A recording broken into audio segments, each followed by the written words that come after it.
চলতে থাকবে। আমাদের যে বিস্তীর্ণ এলাকা, সেই বিস্তীর্ণ এলাকায় সর্বত্রই প্রার্থীর যাওয়া সম্ভব নয়, কিন্তু প্রার্থীর হয়ে পার্টি এবং বামফ্রন্ট ও কংগ্রেসের কর্মী এবং নেতারা প্রত্যেকের বাড়িতে পৌঁছে যাচ্ছেন। আপনারা জানেন যে এটা হচ্ছে দেশের নির্বাচন, দেশ রক্ষার নির্বাচন।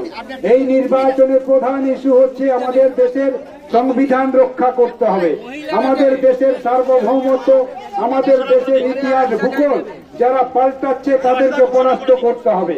বাকি আমাদের পেটের আন্দোলন, ভাতের আন্দোলন, রুটি রুজির আন্দোলন, শিক্ষা স্বাস্থ্যের আন্দোলনের দাবি, এই সবগুলোই আছে। এর সঙ্গে সবচেয়ে গুরুত্বপূর্ণ যে দুটো দাবি এবার উঠে এসেছে, যে দুটো ইস্যু এবার উঠে এসেছে, সারা দেশে এই জিনিস কখনো হয়নি। দেশ স্বাধীন হওয়ার পর এই প্রথম দুটো ইস্যু উঠেছে এবার দেশ রক্ষা করার জন্য এই নির্বাচনে। তাই দেশ রক্ষার নির্বাচনে আপনার ভোটার অত্যন্ত গুরুত্বপূর্ণ। আপনার এই ভোট আপনাকেই দিতে হবে, আপনার ভোট আপনাকেই রক্ষা করতে হবে।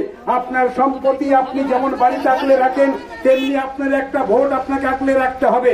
কেউ যাতে আপনার ভোট লুট করতে না পারে তার মানসিক প্রস্তুতি আপনাকে নিতে হবে। লাল ঝান্ডা আপনার পাশে আছে, লাল ঝান্ডা আপনার পাশে থাকবে। গোটা রাজ্য জুড়ে লাল ঝান্ডার ঢেউ উঠেছে। গোটা রাজ্যের গরিব খেত মজুর, কৃষক, মৎস্যজীবী, গরিব কৃষক, ছাত্র, যুব সকলেই ঐক্যবদ্ধ হয়েছে। এই জায়গায় দাঁড়িয়ে এবার আমাদের রাজ্যের লাল ঝান্ডার ঢেউ কেউ আর আটকে রাখতে পারছে না।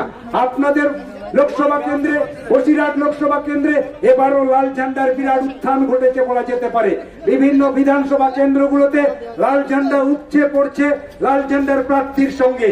এবার বাম এবং গণতান্ত্রিক এবং কংগ্রেস সমর্থিত প্রার্থী জিতবে, এ বিষয়ে কোনো সন্দেহ নেই। লাল ঝান্ডার প্রার্থী জিতবে।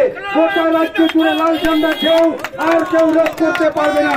আসুন আজকের আমরা আমাদের পদযাত্রা শুরু করি। সকলেই ভালো থাকবেন। ইনকলাব জিন্দাবাদ।